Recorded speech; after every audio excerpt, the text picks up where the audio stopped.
I've been photographing Antarctica since the beginning of my professional career. During this time, I have developed the utmost respect for the power and fragility of this vast and magnificent wilderness.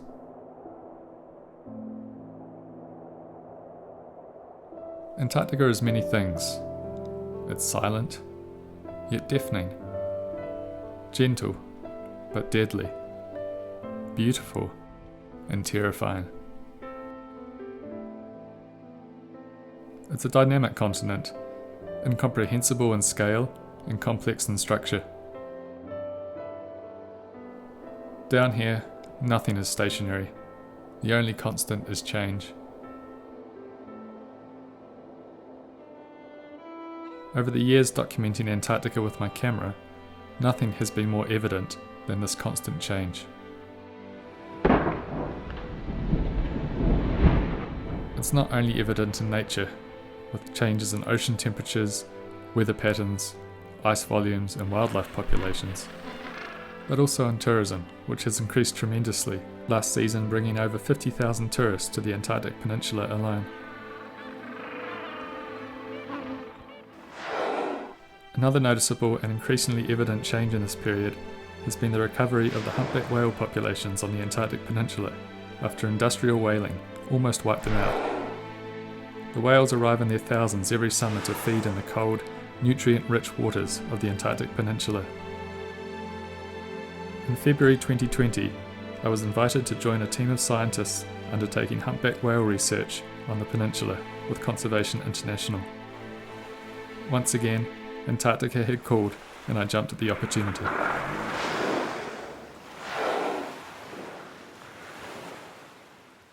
There's no easy way to get to Antarctica, and by far the most affordable is to go by ship.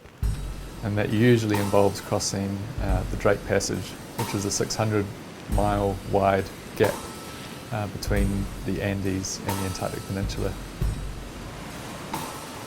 So you have the entire Southern Ocean squeezing through this tiny gap, and it's notorious for having some of the roughest seas on the planet. The Drake is incredibly humbling, and I really appreciate doing the crossing by sea and not flying to Antarctica, because really doing that journey and feeling and seeing the size of the seas and the wildness and starting to encounter some of the wildlife like the albatross, and it really starts to prepare you for some of the wildness and extreme conditions that you're going to experience when you get to Antarctica. It's easy to spend an entire day up on deck, just photographing the birds. But with modern ships, this voyage now takes typically less than 2 days, and before you know it, you're back in Antarctica. Our team of 5 had crossed the Drake Passage on board an expedition ship, one of dozens used for tourism in Antarctica every summer, and it was off this ice-strengthened expedition vessel that we would conduct our scientific research during the tourist expedition cruise. Well, the mission was not actually all that complex. We're there to study humpback whales and to study them as an indicator species of environmental health in polar regions.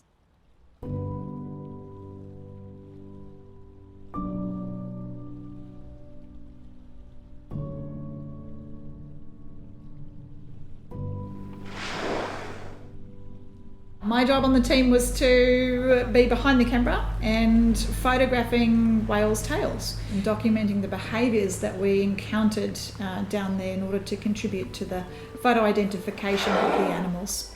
It's just about understanding and anticipating the whale's behaviour and knowing when it's going to lift its tail fluke up to take an extended dive, and then holding your finger on the trigger so that you get the whole sequence and can pick the best photograph which shows the identifying marks on the underside of the tail fluke. The black and white markings really depict, like a fingerprint, the uniqueness of each animal. We use these photographs to match to other catalogues, and there's several mechanisms we use for that. In that way we can see if an individual whale has been seen in Antarctica and then seen in a breeding ground, for instance. We can tell a lot about their movements and even estimate the abundance of populations of whales using photography.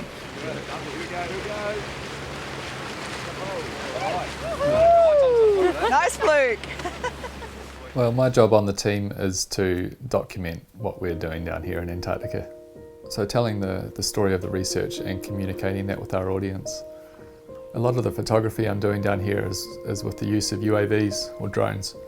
Drones are one of the best ways to photograph whales. The whales have no idea they're there, and it gives us a really good picture of the behaviour and the condition of the whale, which you just can't get from a boat.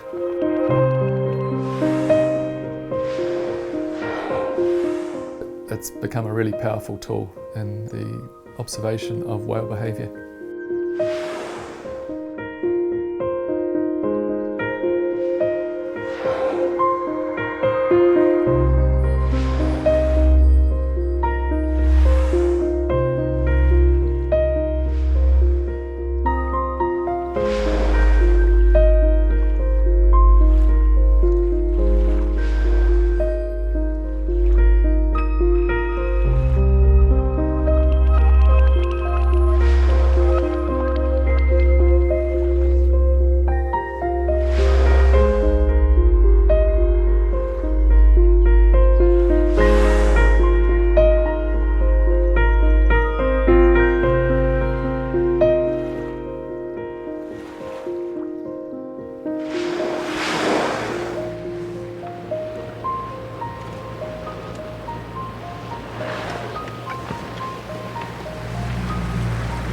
Leena is a great person to work with. She came on the trip as our geneticist and was conducting biopsy work on the whales.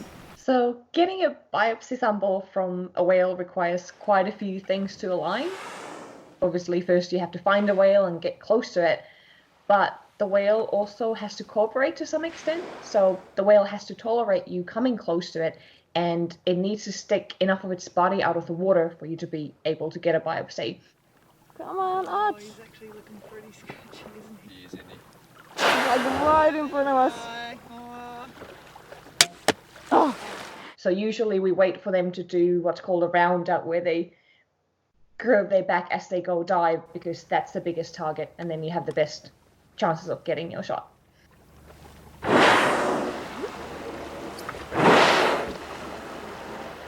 So whales can show a range of reactions to biopsies, from no reaction at all to a small flinch or flick of the tail fluke. But the biopsy sample itself that we collect from a whale is only a fraction of the size of the animal. So it's kind of like a human when it gets a mosquito bite. So a lot of the time you won't even feel it, and if you do feel it, it's more annoying rather than it actually hurting.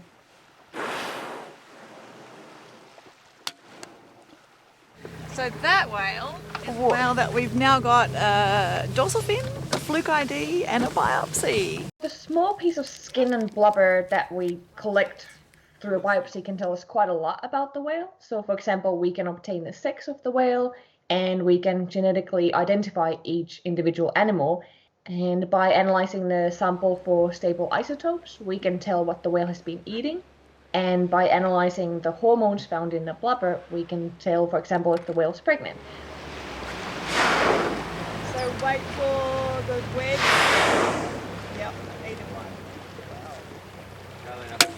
For this project, we are focusing on understanding the connectivity to breeding regions, so identifying which breeding grounds the biopsied whales came from, and looking at population structure as well.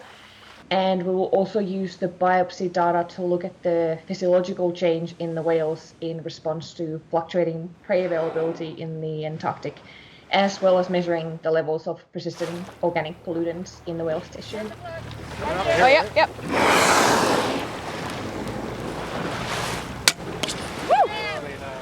Her work has really shone a light on the fact that you don't know what you don't know. So we've tagged humpback whales to find out where they go in Antarctica, and found that actually some of the animals from New Zealand are travelling almost 9,000 kilometres to the Amundsen Sea to feed, which we really didn't know before.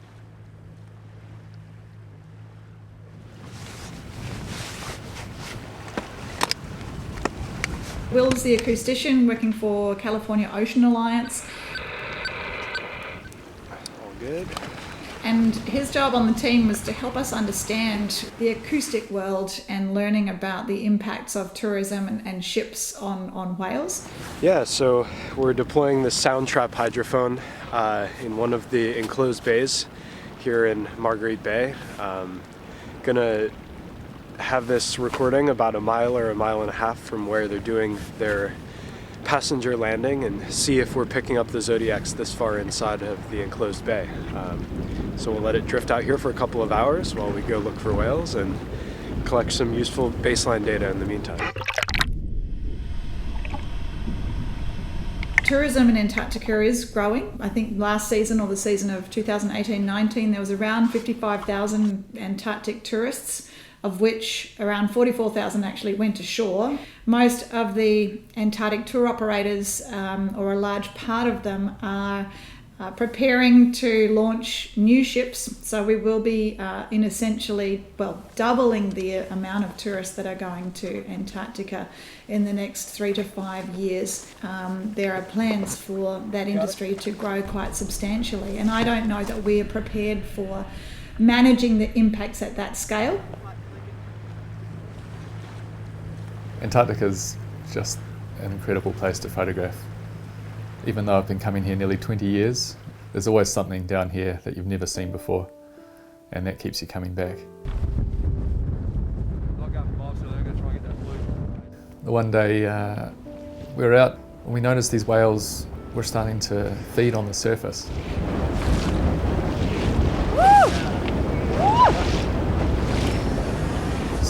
So I put the drone up, and it was absolutely incredible watching it from the air. These Fibonacci sequences unfolding as the whales spiraled around their krill, blowing bubbles in the most amazing patterns. Watching this unfold in real time brought tears to my eyes. It was hard to concentrate on photography when you were looking at something just so incredibly beautiful unfolding right in front of you. My colleagues in the boat were watching, but they couldn't see the view from the air, which just brought another whole perspective to this incredible cooperative behaviour.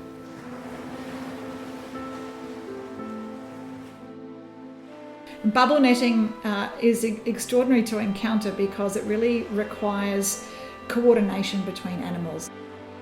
The bubble nets, when you see the bubbles come to the surface, form a beautiful spiral pattern, and the whales then use their pectoral fins at the surface as well as their mouth to herd the prey, in this case krill, up into a ball at the surface, open their mouth and lunge up into it.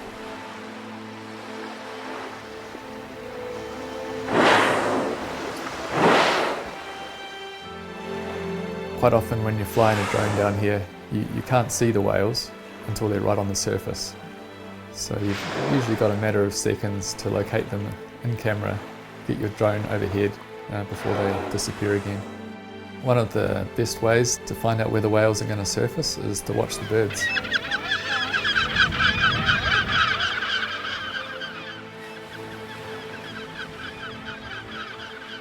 So bubble net feeding is very common in the northern hemisphere, in Alaska, where whales are feeding on herring, and this is quite a well documented behaviour.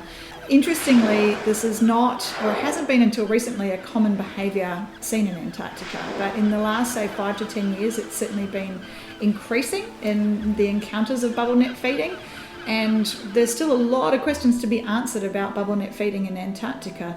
For instance, do the whales do this kind of collaborative feeding in years of low prey yield? Like when there's less krill, do the whales have to cooperate to find their food? These are the sorts of questions that we're trying to answer by looking and studying the feeding behaviours of humpback whales in their Antarctic feeding grounds.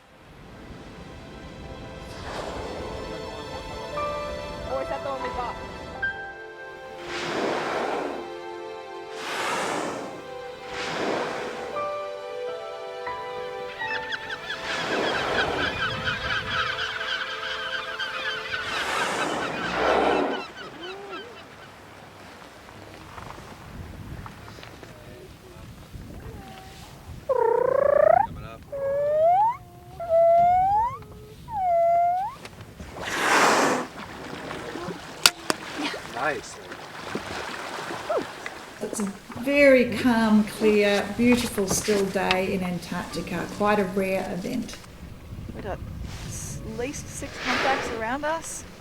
There's another one. We were on our Zodiac. We had worked with a pod of humpbacks in the Galaxiid, and we saw these whales. They were resting. So we approached them very, very slowly and from quite a distance in order to just observe their behaviour. They became aware of us because of the sound of our motor. And then when we got close, instead of the whales starting to move away from us, they just came straight at us, and they just seemed to be very curious about us and the boat.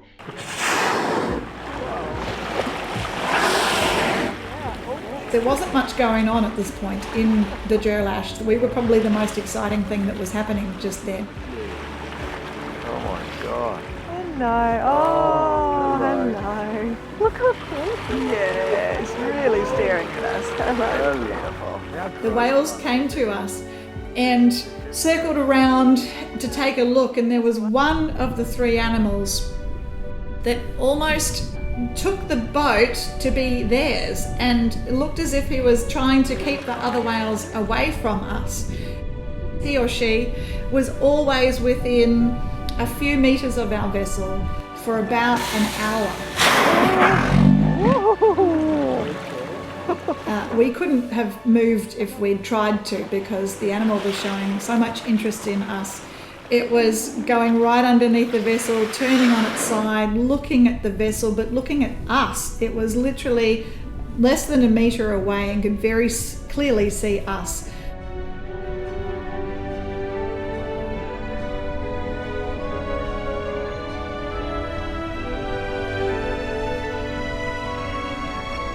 I think they could tell that what they were interacting with was not just an inanimate object, but there was someone there. So then, as we were moving and doing something, they were trying to communicate back by mimicking similar behaviour.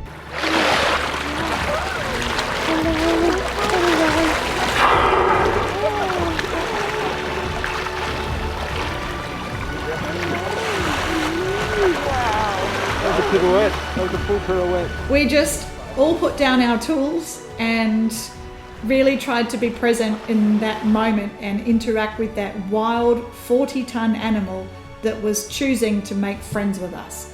And that is one of the most extraordinary experiences of my career.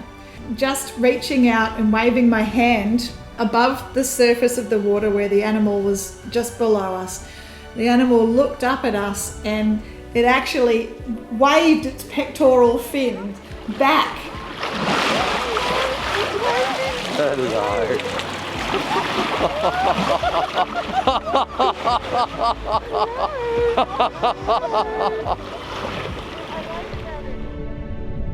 Actually, I didn't feel scared, even though at a couple of points when you're looking at them really close, you only then realize how big they are. But I've spent quite a bit of time with humpbacks, and humpback whales are quite amazing in the sense that they have great grasp of the space around them, and they know exactly where they are and how close they are. So whenever those whales nudged the boat, it would have been so gentle that the boat barely even moved. They knew exactly where their body was, they knew exactly where the boat was and how to avoid it. So I actually, wasn't scared, just excited.